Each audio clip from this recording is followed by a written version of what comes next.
Hey everyone, I'm Case Aiken, and while we wait for Invincible Season 2 to come back from its hiatus, let's do a really literal Superman analog, the Immortal from Invincible. Now, this is a series with a lot of Superman types, and everyone eventually got some kind of shtick to differentiate them, but the Immortal was very one-to-one in the Superman spot when he first showed up. Now, obviously, from here on, there are going to be some big spoilers, but it's not really for the latter half of the comic series, although there are some specific details. But I guess I'll put up the big spoiler banner right here.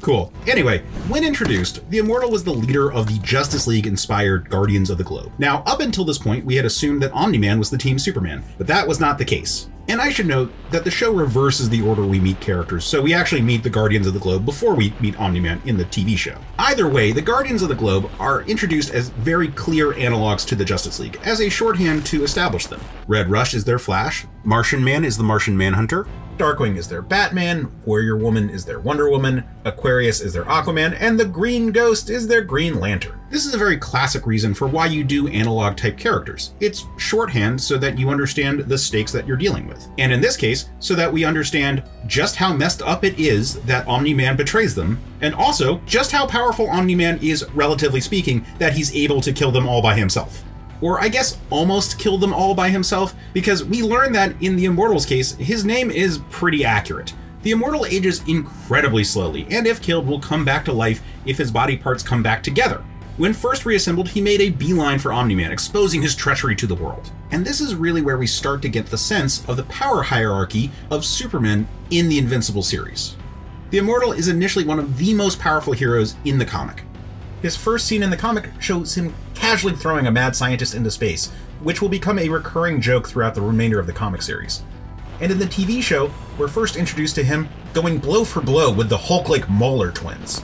But he honestly doesn't hold a candle to most mature Viltrumites, or any of the beings that can rival or best them. He is an incredibly big fish in a very tiny pond that is the planet Earth. And it didn't take long for Invincible to surpass Immortal, a fact that contributed to their hostile relationship, plus the whole being murdered by his dad thing.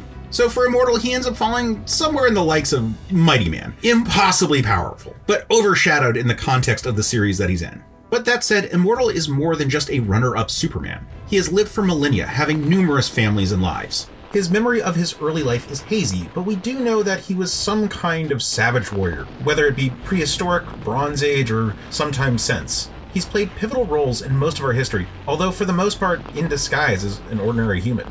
He is, after all, a being no larger than an ordinary man, but gifted with powers and abilities far beyond, taking civilian identities to enact change. And now, given the extent of his lifespan, the beard should honestly be a dead giveaway, but we also learned that he actually was Abraham Lincoln. In this regard, he's kind of like if Vandal Savage was a good guy in that respect. In the modern era, he gets together with Duplicate, and eventually marries her, and then semi-retires with her. During a time travel adventure, we find out that he eventually would become dictator of Earth in the far future, his mind having withered over the millennia. And so, he asks the time-traveling Invincible to kill him permanently. And even though they have friction, Invincible is not exactly enthusiastic about this, but he does oblige. Back in the present, when threats would arise, Immortal would jump in.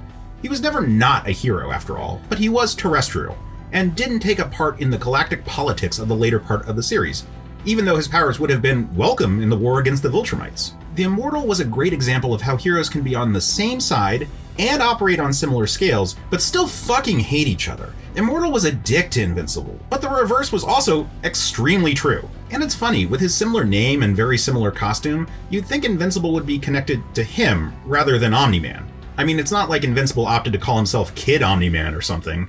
Well, at least he didn't go with his first idea, Bulletproof.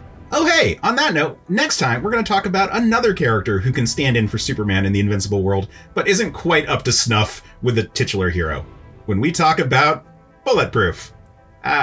Well, until then, stay super, man.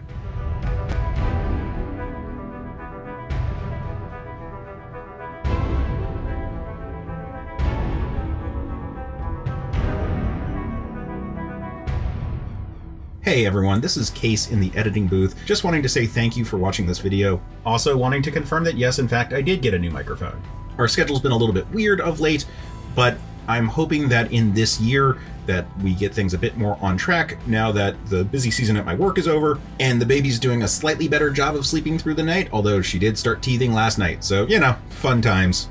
Anyway, if you're looking for more content like this, you should check out the podcast that goes along with this show, Men of Steel. It's available at certainpov.com or wherever you get your podcasts. And if you just like stuff that I'm working on, you should also check out Another Pass, which is a movie show, also at certainpov.com. There's tons of other great shows over there, but those are the two that I work on directly. Anyway, thank you for watching, and I hope you have a great week.